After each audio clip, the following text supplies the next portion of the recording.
बाबा जी की प्यारी प्यारी संगत जी, राधा स्वामी जी। आज की साखी बहुत महत्वपूर्ण है, ध्यान से सुनिए। अपनी कमाई ही अपने साथ जाएगी। एक इंसान के बाद बहुत धन संपत्ति, बहुत बड़ी हवेली और नौकर चाकर थे, पर फिर भी उसके मन में शांति नहीं थी। वह अमीर आदमी एक साधु के पास गया और उन्हें प्रणाम करके बोला, महाराज, मेरे पास पैसे की कोई कमी नहीं है, पर मेरा मन बहुत अशांत रहता है।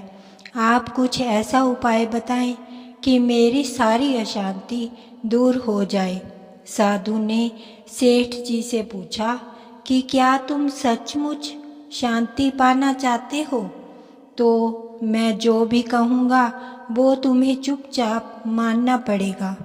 सेठ जी ने फौरन सिर झुकाकर मंजूर कर लिया। उस साधु ने सेठ जी को बाहर सख्त धूप में बैठा दिया और स्वयं अपनी कुटिया के अंदर छाँव में जाकर चैन से बैठ गए। गर्मी के दिन थे। सेठ जी का गर्मी से बहुत बुरा हाल हो गया। उसको बहुत गुस्सा भी आया, पर वह चुपचाप बैठा रहा। शाम को सेठ को बहुत ही सादा लंगर और सूखी रोटी और दाल खाने को दी गई। दूसरे दिन साधु ने उसे कहा, सेठ जी, आज तुम्हें दिन भर खाने को कुछ नहीं मिलेगा। आज तुम्हारा व्रत है। सेठ ये सुनकर भी चुपचाप रहा, लेकिन भूख के मारे दिन भर सेठ के पेट में चूहे कूदते रहे और अन्न का एक दाना भी उसके मुंह में नहीं गया था। लेकिन उसने देखा कि साधु ने उसी के सामने बैठकर बड़े आनंद से हलवे पूरी का भोजन किया। सेठ सारी रात परेशान रहा। उसे एक पल भी नींद नहीं आई। वह सोचता रहा कि ये साधु तो बड़ा स्वार्थी है, ये मुझे क्या शांति देगा। तीसरे दिन सवेरे ही उसने अपना बिस्तर बांधा और चलने को तैयार हो गया। तभी साधु महाराज उसके सामने आ गए और बोले, सेठ जी, क्या हुआ? सेठ ने कहा, मैं यहाँ बड़ी आशा लेकर आपके पास आया था, लेकिन मुझे यहाँ कुछ नहीं मिला। उल्टा मुझे ऐसी मुसीबतें उठानी पड़ी जो मैंने जीवन में कभी नहीं उठाई। मैं अभी यहाँ से जा रहा हूँ।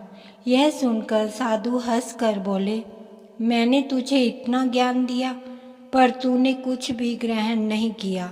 सेठ ने आश्चर्य से साधु की ओर देखा और बोला, आपने तो मुझे कुछ भी नहीं दिया।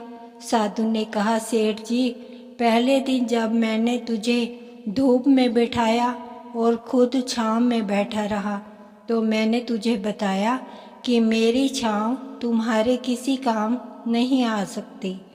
जब मेरी बात तुम्हारी समझ में नहीं आई, तो दूसरे दिन मैंने तुझे भूखा रखा और खुद खूब अच्छी तरह हलवे पूरी से खाना खाया। उससे मैंने तुझे समझाया कि मेरे पकवान खा लेने से भी तुम्हारा पेट नहीं भर सकता। सेठ, याद रखो, मेरी साधना से तुझे कुछ नहीं मिलेगा। परमार्थ एक ऐसी राह है जहाँ मंजिल तक पहुँचने के लिए खुद ही यात्रा करनी पड़ती है। मैं तुझे राह बता सकता हूँ, लेकिन उस राह पर चलना तुझे ही होगा। जैसे धन तूने खुद अपने पुरुषार्थ से कमाया है, वैसे ही शांति भी तुझे अपने ही पुरुषार्थ की कमाई द्वारा ही मिलेगी। यह सुनकर सेठ की आंखें खुल गई और उसे अपनी मंजिल तक पहुंचने का रास्ता भी मिल गया। भाई, सेठ की तो आंखें खुल गई, लेकिन हमारी आंखें कब खुलेंगी? हमें भी एक पूर्ण गुरु मिला हुआ है।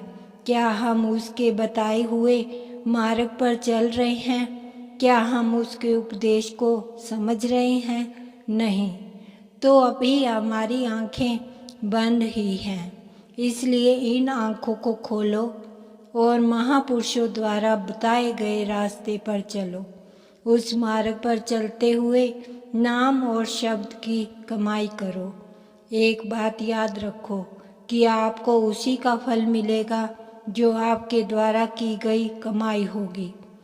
कोई महापुरुष कितना भी पहुंचा हुआ क्यों ना हो, उसकी कमाई उसी को मिलेगी, हमें नहीं। हमें तो वही कमाई हासिल होगी जो हमने भजन सिमरन पर बैठकर की है। अगर हम भजन सिमरन पर बैठे ही नहीं, कुछ कमाया ही नहीं, तो हमें हासिल भी कुछ नहीं होगा। हमारे पल्ले कौड़ियाँ ही कौड़ियाँ रह जाएंगी।